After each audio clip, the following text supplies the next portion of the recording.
Hi everyone, I'm Nia the Video Game Her, and this is part 5 of the most in-depth 3-hour-long analysis and discussion on the new Nintendo Switch Breath of the Wild trailer you will see. We hope you enjoy it, so please subscribe and like so you don't miss out on future news and rumor videos. This is a really cool scene. Zelda sitting in front of the tree, like a rock ledge structure, kind of looks like it goes into a cave, but we see Zelda sitting there looking kind of sad and down. We see Link here. It doesn't look like he has a shield, but it looks like he's holding the Master Sword. I can safely say that's the Master Sword. Yeah, so potentially this takes place in the past. Maybe instead of Link dying in his fight against Ganon, he started to lose and then he was rescued or something, and then this is him and Zelda like on the run trying to survive while the world's being corrupted. Yeah. And that's why she's so sad, because her kingdom's falling apart. Yeah, so this would be interesting. I still want an explanation for the blue tunic though, because if same here. If he's like running away or whatever, you would think he'd still be in the green tunic, but who knows? Maybe Ganon's out. Maybe Calamity Ganon's out on the hunt for him. Yeah. You never know. The champion's tunic could be specifically to keep Link and Zelda hidden. Yeah, maybe it has, like, we know that there's a stealth element in the game. Maybe the blue tunic is like a gift. How, like, the red tunic keeps you cool if you go into Death Mountain. The blue tunic keeps you to where you can breathe underwater. Maybe this tunic keeps you to where you can't be sensed by evil or whatever. Yeah, and I mean, like in that scene earlier that we saw Link getting chased, you know, that could have been somebody hunting him down, trying to, you know, track him down to get him. Yeah. Or he could have been running away from getting defeated. In the very first short trailer we seen where the Guardian was first chasing Link on horseback, he throws off the robe that he has, like, covering his face and stuff. So that goes along with the stealth element that he's trying to hide from these creatures. Yeah. We see some rocks over here that could be, what are they, gossip stones? You know, they've got indentations right in the center, so that's why I say gossip stones. Yeah, it looks like there's a face kind of shaped similar in a way. You know, the Breath of the Wild's kind of changing everything, so you never know. Yeah, as we see later, even the Zoras and the Gorons look different. Oh yeah, they look way different, but we'll get to that in a minute. It keeps panning out. There's just raining. Here we get another shrine. I'm gonna let it play because it's just shrine coming up. Yeah. But this scene right here, this is really interesting. We see Link and his bracer is completely tattered. Zelda's hand. It's covered in mud, making it slip from Link's. Link's super dirty. This has got to be. You know what? That scene where Link's looking down, and he looks almost afraid. Yeah, he turns around, and looks down at Zelda. Yeah, exactly, because he lets go of her. Yeah, I wonder if she gets captured at this point or something, and that's why you hear her voice inside the Hyrule Castle. Yeah, I would imagine they're running from like a guardian or something. Yeah.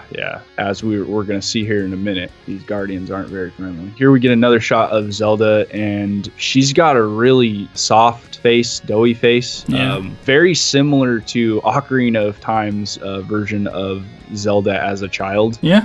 I just want to point that out because her eyes are big, face is pretty round. I know in Ocarina of Time, obviously the graphics weren't that great. The polygons make her face look pointed, but I would say this looks more akin to Ocarina of Time's version of Zelda than any other one. Yeah. And she's dressed in the blue that we saw her in earlier with the gold. We've seen her in this before. Yeah. So do you think this takes place before or after the scene that we just seen? Because it could be later on, like whenever they made it to safety, and then like she has like a really down, depressed, like defeated look on her face. Yeah, I would say this is after that, when they've kind of figured out their plan and what they're going to do and everything. Obviously, they created some plan in order to give Link more time to defeat Calamity Ganon. You know, this has got to be after that. She looks real upset there. She don't look happy at all. And they're nowhere near Hyrule Castle from what we can see in the background. To the left, there's a red glowing object. That could be a shrine. Not really sure what it is, but it is glowing and sticking out. So I thought that was important to mention. And if this is early in the game, that's interesting to see a shrine right there. Dude, Breath of the Wild, March 3rd. I know. A launch so title. close. God. So close. Now hopefully we can all get our hands on a freaking Switch at launch. So yeah, let's go ahead and move on.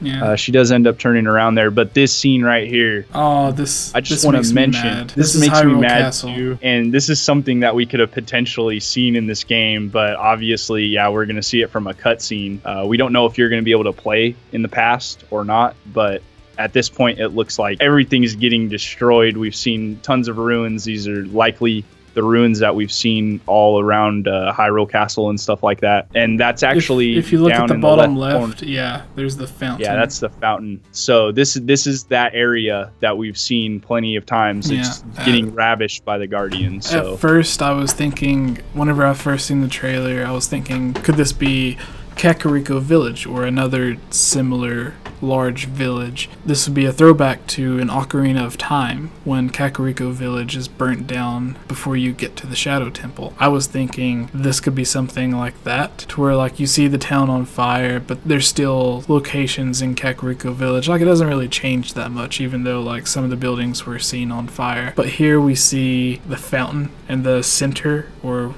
the center of Hyrule Castle Town, but here it's at the bottom left of the screen. There's the Guardians crawling all over, everything's on fire. This is the ruins we see next to the castle. So it really sucks, because it would be amazing to be able to like, go into each one of these houses, talk to the NPC, see what kind of side quest or story information, items they had for sale, just stuff like that, to make the game feel like it's more alive. But the fact that we're only going to be seeing this in a cutscene, you know, you're going to be able to walk around in the ruins of it, sucks. It does, but I do see why they did it, you know, with the game being so massive as it is, to build a city or, you know, a Hyrule Castle Town this big. I mean, it would just be crazy for them to add all those NPCs in that area, like, because it would be more filled than in Twilight Princess. I would feel kind of gypped if it wasn't filled up like The Witcher, you know, in a town like that. Yeah. Comes with its gains in the fact that they don't have to go in and build this whole town and everything that's filled with NPCs and stuff. It would have been great to have it in the game, though. Interesting, there's 6 Guardians on screen here. There's 4 that you can see obviously in the middle crawling over the buildings, and then to the very left of the screen, towards the middle, there's another Guardian that's kind of cut out, and then up above it there's the 6th Guardian. So this, obviously that tapestry that we saw in the Life of the Ruins trailer is alluding to the Guardians coming in, probably being there to defend Hyrule and getting taken over and destroying Hyrule. Yeah. That's what I could see happening. Most definitely. But other than that, we just got this place burning and all that type of stuff. I don't know how close this looks to Twilight Princess, though. Does it look more refined or no? It looks like everything's in more of a circular pattern.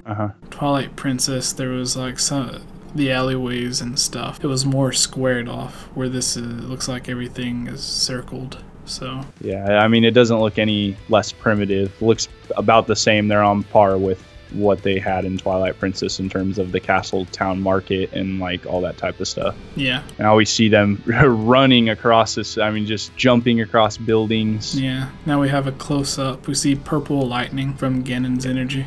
We see probably the Hylian flags there just getting set on fire, and as these Guardians just come barreling through Hyrule Castle Town. And then we move to this scene here. Another little touching, beautiful scene of Link. The Master Sword looks awesome in this picture. Yeah. But Link and Zelda, she's holding the Sheikah Slate, I'd like to mention. Link doesn't have it. Yeah, Link doesn't have it. She has it. So I'm thinking that she's going to be the one that sets Link up inside of that chamber, that resurrection chamber. Yeah, if she puts him to sleep and then leaves the Sheikah Slate there, so she can communicate with him when he wakes up. And you want to know what that a lot of people haven't even thought of yet is the fact that we haven't seen any scenes with Zelda and Link having the Sheikah Slate already, or without the Master Sword. So we definitely have a possibility here. The reason Zelda could be sad is the fact that she knows she has to put Link to sleep. With their connection, you know, Nintendo kind of always plays on that little love story with Link and Zelda.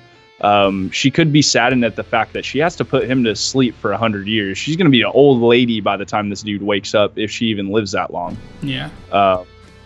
Unless she has some way of keeping her form that way. But I think it would be a really cool element to see Zelda, like Link finally finds Zelda again, and she's just this old woman, similar to Impa in Skyward Sword. You know, you see her younger form, and then you find out that that's actually Impa in the sealed grounds. So it'd be really cool to see that here, but basically just a really touching scene, beautiful scene, like I said before. Can't really see too much in the background. This looks like it just takes place in an open field. It's got to be after they get out of Hyrule Castle and everything. She's just looks so upset. I love the emotion that they gave Zelda this time around. Like, yeah, don't get me wrong, she had emotion in Skyward Sword, but the way her face looks, she can give those sad looks a lot better. You don't really see Zelda from Skyward Sword give off those kind of things. Certain scenes, but this chick already, she's starting off with, you know, tons of scenes where she's just super sad. Yet again, another one. Yeah, she's turning around. Looks like she's distressed. It looks like she's upset. You know, maybe this is that scene, I could be completely wrong here, but maybe this is that scene where Link is on that tower and that bird comes up flying. Yeah. I don't know. But it does look like there's smoke in the background. Could be initially when Calamity Ganon comes. Yeah. Earth starts shaking. It doesn't look like there's, again, nothing too much in the background, just Zelda showing emotion, running away. She's running away. I want to thank you all for watching this video. If you liked it, give this video a like and share it with your friends. If you haven't already, please subscribe so you don't miss out on future gaming news, theories, rumors, and discussions. Also, let me know your thoughts in the comments below on how it could be improved. Your feedback is the most important part of bringing the quality of content on this channel to be the best that it can be. I would like to take this time to give a huge thank you to this month's Patreon supporters: Jonathan, The Edge Network, Magic Tech Review, John Frank, and Harris Priest. This video was made possible by supporters on Patreon. If you would also like to support this channel, head over to patreon.com/GameOverJesse where you can support this channel as well. Rewards vary from having your topic featured on a future discussion, seeing videos early, joining as a guest on a video, shoutouts, and having a custom avatar similar to my own drawn of you to match any video game or anime art style that you would like. Mine is of myself as Link, but you could choose to have yours any way that you would like. Finally, I would like to thank my friends CS Guitar 89 and Nomo Designs for providing the music and artwork for this video.